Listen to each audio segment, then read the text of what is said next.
Olá, gente. Hoje é dia 16 de maio de 2026. Estamos dando continuidade ao curso sobre espiritualidade formativa, que é baseado integralmente na obra de Adriaan van Kam, esse teólogo holandês que faleceu na primeira década deste nosso século. Hoje vamos tratar do primeiro capítulo do volume 1, né, que é chamado de Vida Humana em Informação. Esse primeiro capítulo.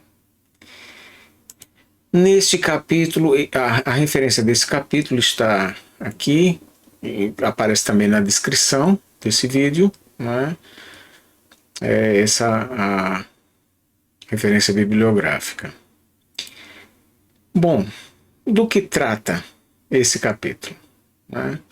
Então, primeiramente seria a gente refletir, e isso tentando fazer aqui uma síntese, né, do capítulo conforme tratado por ele. É possível existir, né, uma ciência do viver, ou cada um vive a sua vida sem nenhum parâmetro, sem nenhuma orientação, sem nenhuma baliza, cada um faz exatamente o que decidir, o que quiser, e vale tudo, né, nessa forma de viver. De antemão já vou respondendo que, obviamente, um autor não se daria o trabalho de escrever uma obra volumosa como esta, né, em 7 volumes, como já afirmei anteriormente, se ele tivesse essa última posição, ou seja, de que vale tudo, de que não há nenhum parâmetro, nenhuma orientação possível, nenhum saber que pudesse ser aplicado e pudesse ser apropriado pelas pessoas, né, no sentido de que elas pudessem desenvolver uma sabedoria própria, né, e também um saber que pudesse existir disponibilizado para as pessoas que assim quisessem ter acesso ao mesmo, né. Então, essa é a primeira questão, né, a questão fulcral dessa obra, né, se é possível essa ciência, né. Então, para dar resposta, né, a essa questão, né, ele passa a tratar do que é exatamente, de como a vida é vivida, né. Então, é quase que um lugar comum, né, mas às vezes a gente não leva isso na devida consideração, é de que a vida ela é múltipla, ela tem diversas dimensões, né? Então, tratar de uma formação que seja adequada e de uma ciência dessa formação demanda necessariamente uma ciência que envolva ou que abranja todas essas dimensões, né? Ele de antemão diz que a vida humana e a formação específica, né, para essa vida não é só interior. Nesse sentido aqui ele já está demarcando uma posição quanto a possíveis tradições ou variações de tradições que suponham que uma sabedoria ou um saber destinado a orientar a vida seria relativo apenas a cultivar a interioridade. Não é assim, certo? Por quê? Porque o ser humano não vive só em sua interioridade, não é? O ser humano vive uma multiplicidade de aspectos e dimensões, não é?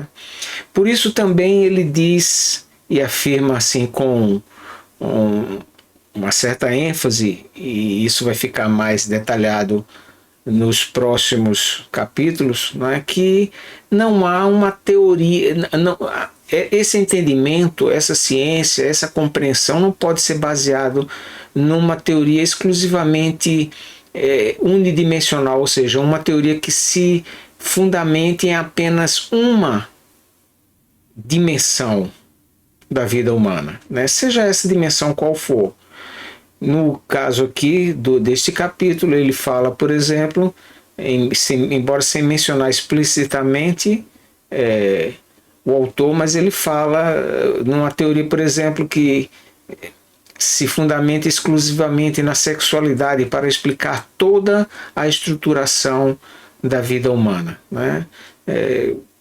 Está claro aqui que ele está falando, por exemplo, da psicanálise freudiana, né?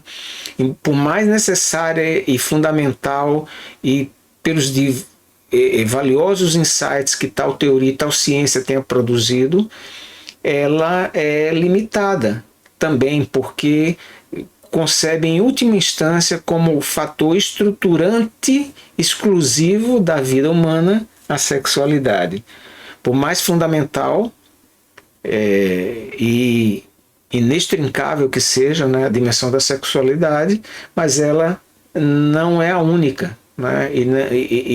O ser humano vive diversos outros aspectos da vida humana que não podem ser explicados exclusivamente por tal dimensão. A gente poderia também acrescentar aqui diversos outros autores, por exemplo, Marx, né? A ideia de que, em última instância, é o trabalho, a atividade econômica que determina todos os aspectos, ainda que com mediações da vida humana, não é?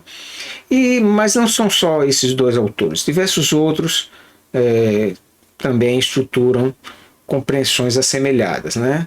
De antemão, o Van Kaam está assumindo a postura aqui contrária a tais teorias, né?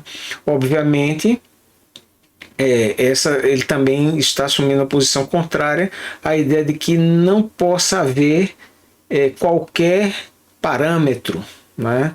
Ou seja, a ideia de que, pelo menos em Freud e em Marx, há uma ideia de que existe um aspecto estruturante e orientador, né, da vida. Já há teorias, por exemplo, como Nietzsche e diversos outros filósofos que vão aparecer no século XX, né, como Heidegger e outros, por exemplo, que acreditam que isso sequer existiria, né? Esse tipo de dimensão. Em Nietzsche, isso aparece claramente como mais uma forma de dominação, né? Isso vai aparecer muito claramente em diversos autores, né, filósofos do século XX, né? Então, obviamente, isso também não é a posição deste autor aqui, né? Então, resumidamente, a vida nem é arbitrária, nem é determinada, né? Então, nem é o vale tudo, porque cada um fazer o que quiser. Claro que a pessoa pode viver assim, mas obviamente terá um preço. E esse preço não vai ser satisfatório para a própria pessoa que assim desejar, não é? Então nem pode ser, nem é arbitrária, e também não é arbitrária porque por mais que o ser humano singular queira fazer determinadas coisas, ele também está delimitado pelas condições em que ele surge nesse mundo, pela sociedade, pela história, etc., pelo seu gênero e assim por diante, não é? Mas ela também não é determinada. Significa dizer que o fato de nascer numa determinada condição, numa determinada sociedade, história, etc., isso não determina tudo, a essência, não determina a essencialidade de como essa vida será vivida por esse sujeito, não é? Então, daí surge a ideia de campo formativo, né? A gente não nasce no mesmo mundo. Mesmo duas pessoas na mesma família, né, não nascem no mesmo mundo, né? Porque o mundo não é uma entidade neutra, né? Todas as pessoas se relacionam com o que ele chama de campo formativo. Esse campo formativo é delimitado por tudo aquilo que é a minha história, a minha socialização, e também pela forma como os fenômenos aparecem diante de mim, de acordo com essa minha história, minha socialização, não é? É sempre uma coemergência, uma relação dual entre aquilo que me constitui, né, nas condições em que eu apareço nesse mundo e que eu me estruturo, e também os fenômenos que surgem para mim, que não são por mim escolhidos, não é? Mas com os quais eu tenho que me relacionar. É nesse aspecto de dar, isso que ele diz, dar forma e receber forma, né? Então, ao mesmo tempo, quando a gente dá forma, a gente, por exemplo, a gente vê e se relaciona com os fenômenos do mundo de acordo com as formas que nos constituem, ou seja, um determinado fenômeno não é visto exatamente igual por duas pessoas, né? Então há diferenças, porque essas duas pessoas têm histórias, têm constituições diferentes. Por outro lado, né, ambas recebem também formas daquilo que as constituem desde o início, né? Então, desde como nós nascemos nesse mundo, a gente recebe formas, né? Recebe, digamos, a nossa estrutura. Por exemplo,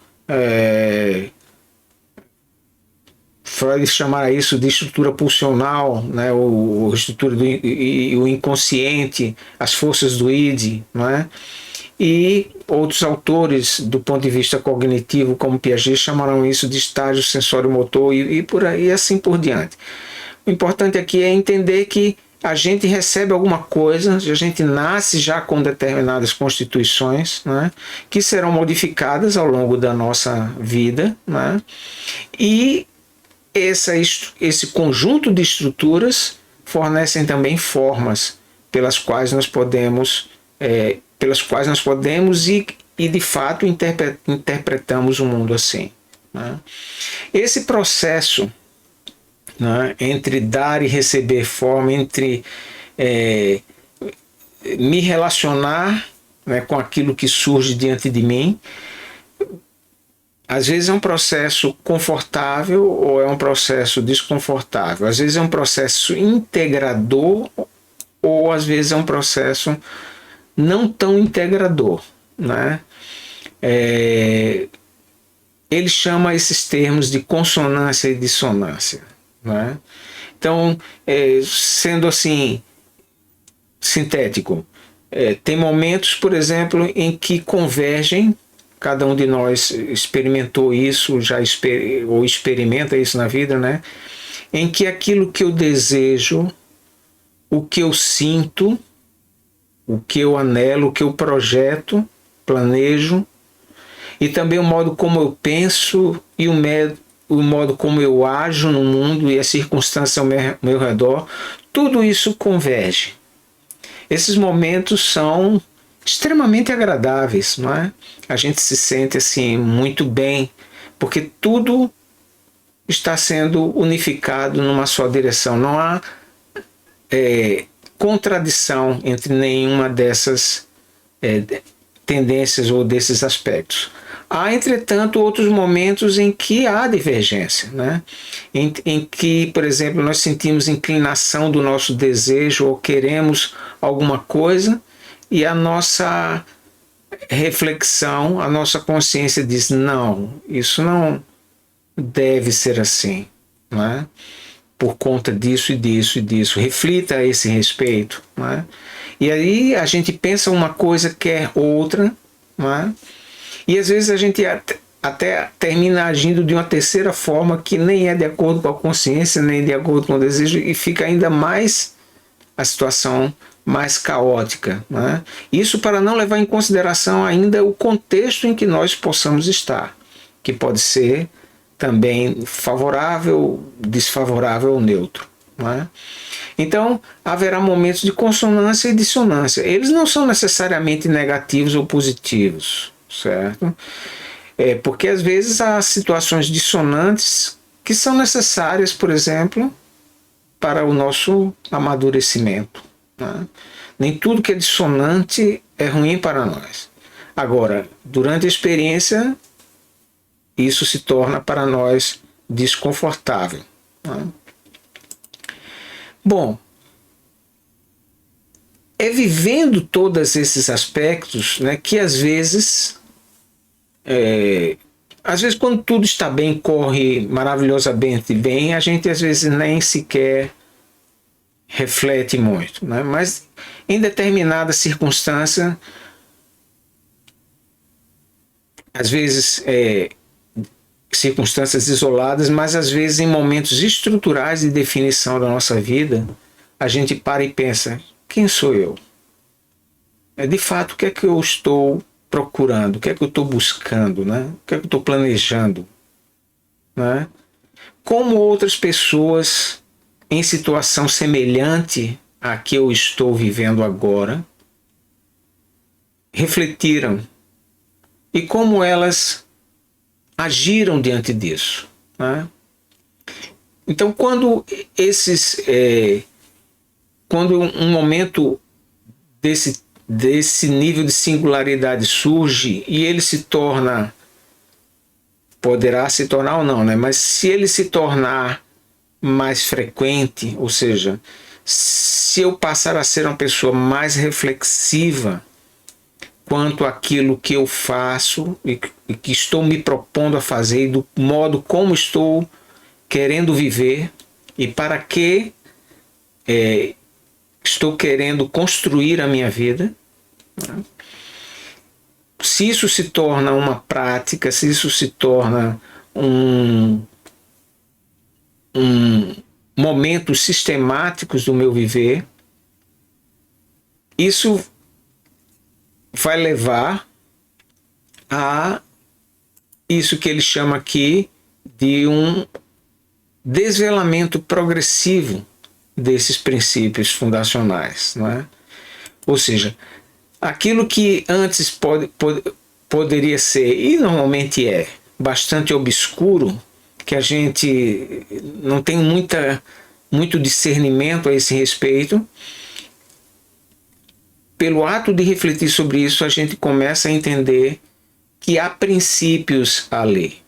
Aquilo que a gente encontra não é só uma ideia exclusivamente original que surge para nós. Claro que há também aspectos originais na reflexão de cada um, mas há igualmente ou principalmente princípios fundacionais que orientam isso.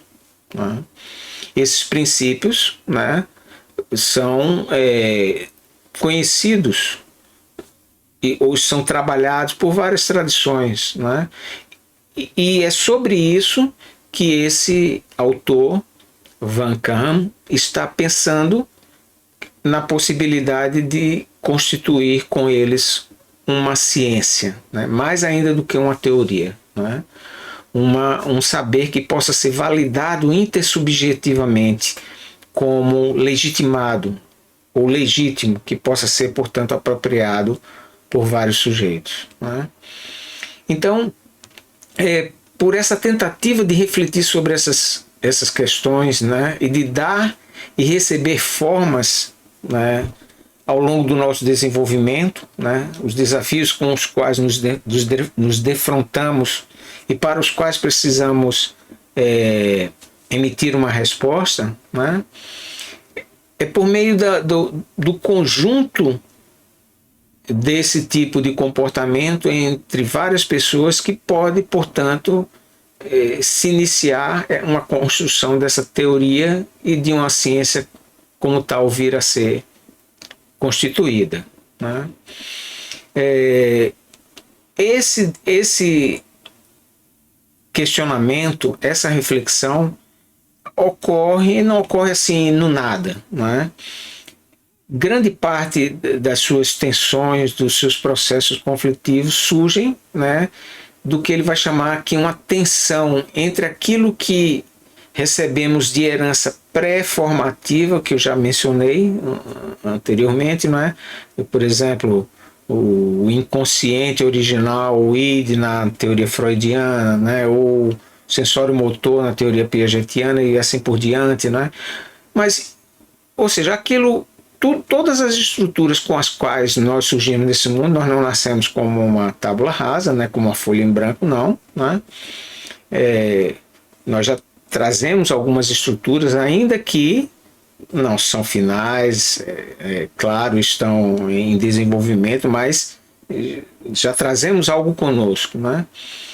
E, portanto, vamos receber algo também ao longo, inevitavelmente, onde quer que estejamos, onde ou quando estejamos, né? Independentemente da cultura, vamos receber formas. E aquilo que vamos receber vai também entrar em relação com aquilo que já trazemos. E esse processo nem sempre será fácil, pode ser conflitivo, né? Ele afirma claramente que é o objetivo dessa ciência formativa evitar que essa relação entre pré-formação e formação, a tensão daí derivada não seja excessiva, né? Ou seja, dando um exemplo, aprender uma linguagem no sentido de escrever, não só falar, mas escrever, né, uma língua, né, é sempre um processo que demanda esforço, né? Claro que a gente tenta fazer, né, as escolas, a estrutura escolar em toda parte do mundo tenta fazer com que esse processo seja o menos traumático possível, mas ele sempre vai demandar uma certa atenção, né? Porque esse não é um saber que a gente traga já instituído dentro de nós. A gente traz a tendência a poder adquirir essa compreensão, mas a gente não a traz constituída, né? É uma forma que é dada pelo espírito humano presente na história, né? E a gente vai ter acesso a ela, com ela se relacionando por aquilo que em nós já está pré-formado, né? Então, uma ciência da formação reflete sobre esses aspectos e tenta fazer com que essa tensão seja a menor possível, né? Vou ler aqui esse termo, né, esse pequeno trecho que eu traduzi, em que o Van Kam especifica aqui o que ele está chamando de ciência, né? Então, o termo ciência não é aqui entendido no sentido restrito, frequentemente usado pelas ciências físicas, né?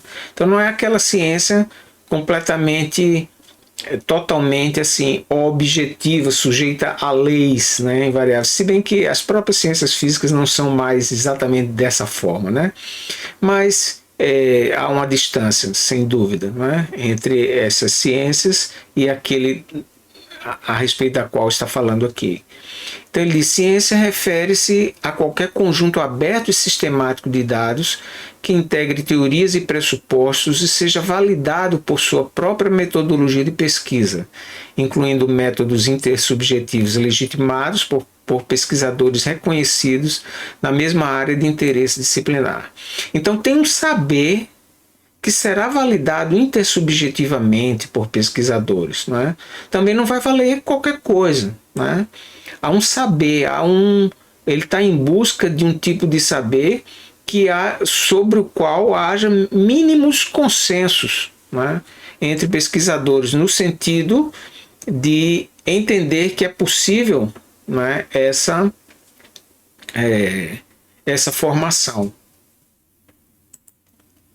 Bom, então qual a natureza desse tipo de formação, né, ou dessa ciência? Ele diz que é uma ciência aberta, né? Então é uma ciência que não é fechada, ela vai dialogar com diversas outras e receber contribuições de diversas outras. Ele cita explicitamente educação, psicologia, antropologia, economia própria política e assim por diante, não é? Entretanto, uma característica fundamental dessa ciência que ele está propondo aqui é o que ele chama de espírito humano, né? Essa é a característica especificamente humana, que não aparece em nenhum outro ser da natureza, né? Então, para ele, o espírito humano é algo que não pode ser afastado, né? Mesmo que ele não demonstre, não se manifeste para nós de modo tangível, né? Mas as suas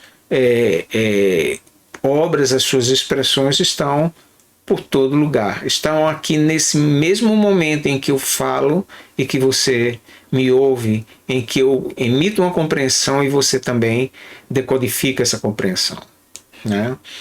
Então, é por isso que ele diz que essa ciência que ele está tratando, que é a ciência que ele chama da formação fundacional humana, né? Ou seja, ele está é uma ciência da formação humana que busca pelos seus fundamentos, ou seja, aquilo que há de princípio nessa formação, né? Quais são esses princípios constitutivos basilares, né? Então, essa ciência da formação fundacional, ele diz que poderia ser também chamada de ciência da espiritualidade formativa, né? Seria a mesma coisa, né? Ou seja, o entendimento de como o espírito humano forma todas as coisas, forma a nós mesmos, né? Pelo nosso próprio desenvolvimento em interação com todos os outros seres humanos e com o campo formativo que nos constitui, né? O espírito humano permeia tudo, né? Então, o que é, portanto, ele sintetiza essa espiritualidade formativa, né? Chamando de espiritualidade formativa como maneira fundamental e imediata de receber a formação especificamente humana ou espiritual e de dar forma humana à vida e ao mundo, né? Então, aquilo que a gente recebe, né, tanto que recebe herdando da nossa herança pré-formativa, mas principalmente aquilo que a gente recebe por meio das tradições, da história do mundo, o contato com outros sujeitos, né, com outros educadores, em suma, com pessoas que exercem influência e emitem ou outorgam, ou transmitem, melhor dizendo, algum tipo de orientação. Claro que tudo isso será também filtrado, acolhido segundo a nossa própria constituição específica, né? Nenhuma orientação, nenhum dado do mundo chega exatamente igual para mais de um sujeito particular, né? Tudo será também acolhido naquilo que é a nossa constituição específica, né?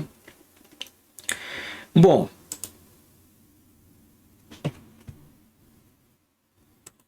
em linhas gerais, o autor lança aqui, portanto, esse passo inicial do que seria essa ciência, né? E aqui voltamos, portanto, a levantar os limites, né, e possibilidades de uma ciência desse tipo, né? Porque, a despeito do caráter positivo que tal empreendimento possa ter, né, não é raro entendermos que muitos seres humanos não estão interessados nisso, né? Ou alguns poderiam até ter a abertura mínima, mas sequer suspeitam de que possa haver um saber desse tipo. Alguns, inclusive, associam qualquer reflexão desse tipo à tradição das religiões. Acham que só as religiões podem tratar disso, né? E às vezes nessas concepções religiosas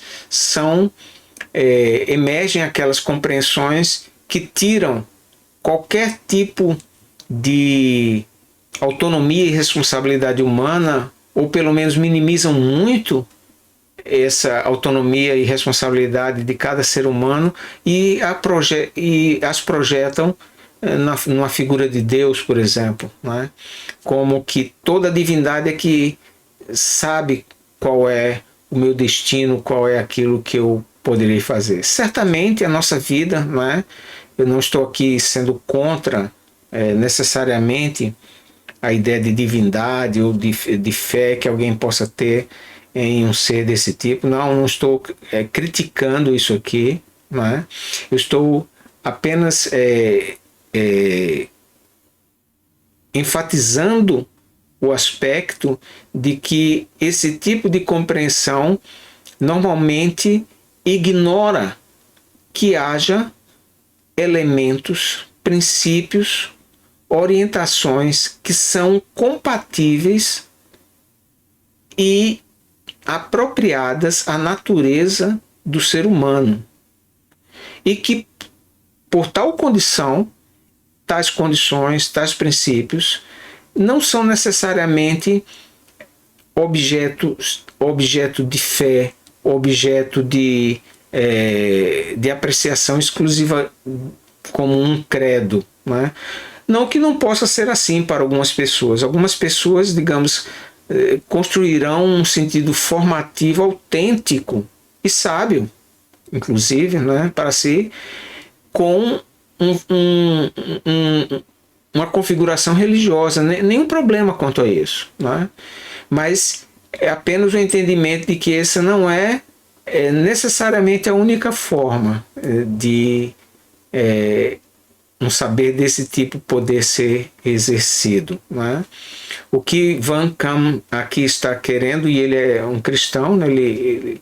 Mas o que ele está apontando aqui é que por linguagens diferentes, formas diferentes, essas tradições acessam alguns princípios, algumas fundações que são comuns ao humano. Esteja esse humano onde ele estiver e quando ele estiver. E por tal condição de ser humano, esses princípios são válidos para todos os humanos, né? Claro que aqui estamos falando de princípios. Isso não são leis inexoráveis, né?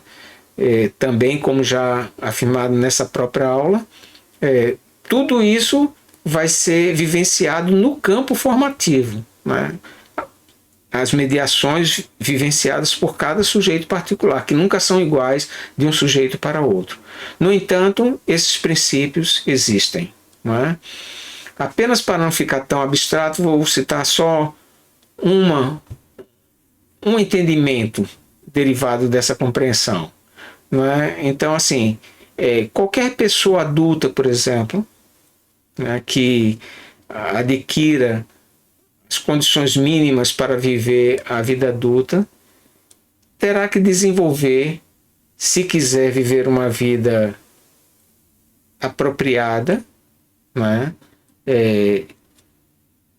Uma vida que não seja, digamos assim, caótica e que não traga grande sofrimento, terá que desenvolver, por exemplo, o senso da responsabilidade, a capacidade de dar resposta adequada a cada fenômeno com que tal pessoa se deparar ao longo da vida, né? Isso é uma capacidade inalienável, né? Nenhum ser humano pode prescindir dela para poder desenvolver-se plenamente como humano, além de diversas outras, não é?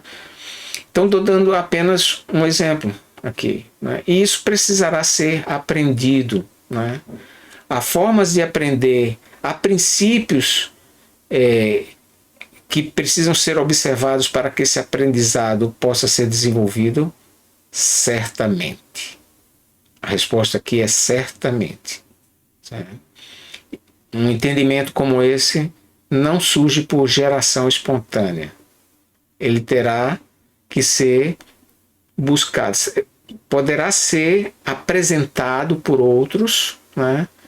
Por tradições, por processos formativos diversificados, mas certamente terá em algum momento que ser acolhido e apropriado por aquela pessoa que está em formação, sob pena dela não se desenvolver de forma adequada, de forma própria, apropriada como ser humano.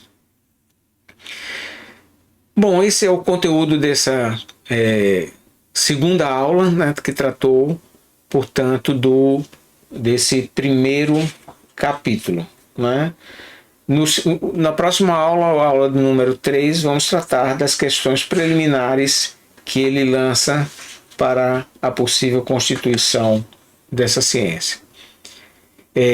Já pus um aviso que já estão disponíveis no website do Instituto de Formação Humana, né, com descrição aqui nesse vídeo, as formas para aqueles que queiram se inscrever nesse curso e, por meio de tal inscrição, ter acesso a outros recursos ao longo da travessia formativa que vamos fazer no estudo dessa obra. Mais uma vez, muito obrigado pelo seu interesse, pela sua paciência e pela sua persistência. Um forte abraço.